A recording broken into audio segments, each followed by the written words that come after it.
रिश्तों की डोर शीला श्रीवास्तव का ये आर्टिकल है जिसमें ये लिखती हैं कि परिवार के रिश्तों हों या फिर सामाजिक स्तर पर विकसित हुए संबंध, हर एक का अपना महत्व है।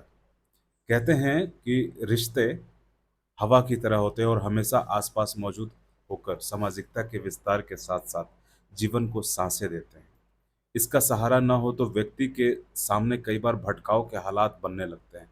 प्रदेश में कोई परिचित या अपने आस-पास के इलाके से परिचित या वहाँ की कोई व्यक्ति मिल जाए तो बाँछें खिल जाती हैं। एकाकीपन के बीच अगर कोई दिल के करीब आकर अपना बनकर या उसका एहसास देकर सिर पर हाथ रख दे तो दुःख के पलों में भी रोम-रोम में नई ऊर्जा आ जाती है। रिश्तों की जादू यही है कि घर, परिवार, दोस्ती इन सब के बीच की ज़िंदगी ही ज़िंदगी का आनंद है। रिश्ते नहीं होंगे तो जीवन में अकेलापन महसूस होगा।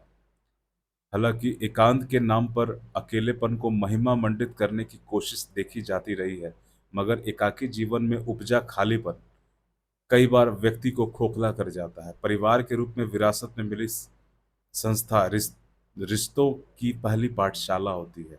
माता-पिता, भाई-बहन निस्वार्थ भाव से जीवन भर एक-दूसरे का साथ देते हैं। एक-दूसरे का सम्मान करना, सेवा करना, सीमित संसाधन होने पर भी मिल-बाँट कर जीवन जीना, एक-दूसरे को प्रेरित करना, यह सब हम परिवार से ही सीखते हैं। उदाहरण के तौर पर माँ से ममता, त्याग, करुणा की सीख मिलती है तो पिता अनुशासन और प्रबंधन के पाठ सिखाते हैं। बहन से सम्मान और अपनापन सीखते हैं तो भाई से परवाह और ज़िम्मेदारी सीखते हैं। विवाह के बाद पति-पत्नी का संबंध भी विश्वास के सहारे चलता है। अगर परवरिश के दौरान अच्छी सीख मिलती है, तो जीवन में विद्रोह जैसी नौबत नहीं आती है। यूँ विद्रोह का भाव तब पैदा होता है जब व्यक्तित्व और अधिकार का हनन हो, उसे दबाया जाए और भावनाओं का दमन हो। परिवार का ढाँचा ऐसा होता है कि वह ऐसी स्थिति पैदा होने से रोकता है और किसी के भीतर इस तरह के भाव आने पर उसे सँभालता है। हम अकेलेपन को लेकर फ़िक्रमंद तो होते हैं, मगर उसके कारकों और उसके समाधान को लेकर शायद उतनी गहराई से नहीं ध्यान दे पाते। आभासी दुनिया में कोई हल तलाशने के बजाय अगर हम रिश्तों को अहमियत देंगे, तो हमें अकेलापन महसूस नहीं हो। रिश्ते चाहे पारिवारिक हों या सामाजिक, अकेलापन इंसान को खोखला बना देता है। ज़िंदगी नीरस हो जाती है, अकेला इंसान कई तरह की व्याधियों का शिकार हो जाता है।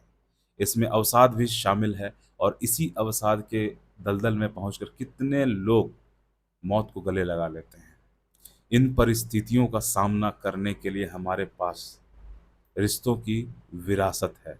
इसे सींच कर ऐसी परिस्थितियों से बचा जा सकता है। बच्चों में स्नेह और धैर्य के बीच अंकुरित करने की ज़रूरत है। बीज अंकुरित करने की ज़रूरत है। माता-पिता, भाई-बहन, घर के बुज़ुर्ग, परिजनों और दूर के रिश्तेदारों का सम्मान करने और बच्चों को सीखना चाहिए। रिश्ते चाहे प्राकृतिक हों या सामाजिक, इसको चलाने में प्रेम, सराहना, समय, सामंजस्य, सहयोग की दरकार होती है। नफ़े-नुकसान का आकलन करके रिश्ते बनाना या उस हिसाब से उन्हें निभाना अकेलेपन की ओर ले जाता है। सामाजिक रिश्ते भी बहुत कुछ सिखाते हैं। आस-पड़ोस और दफ्तर की दोस्ती से अक्सर कई परंपराएँ, कलाएँ और हुनर का आदान-प्रदान होता है। तो कई परेशानियाँ जिन्हें हम किसी और के सामने ज़िक्र नहीं कर पाते, उन्हें दोस्तों से साझा कर लेते हैं। दोस्तों से कटकर व्यक्ति गलत कदम उठाने के बारे में सोचने लगता है। वहीं अगर वह किसी के करीब है, तो जीवन में ऐसी मौत नहीं आती। यह भी गौरतलब है कि रिश्तों में ईमानदार और उनकी कद्र करने वाले व्यक्ति के जीवन में स्पष्टता होती है। रिश्ता कोई भी हो लेकिन अगर निभाह सही है, तो जीवन में उलझनें भी बहुत कम होंगी। जब सब सब कुछ व्यवस्थित और आसानी से चलता रहेगा, मुश्किल घड़ी में भी किसी बाहरी परामर्शदाता या सलाहकार की ज़रूरत ही नहीं होगी। परिजन ही सलाहकार की भूमिका में हमेशा मार्गदर्शन करते हैं। पारिवारिक रिश्ते के साथ-साथ सामाजिक रिश्तों को भी निभाना ज़रूरी होता है।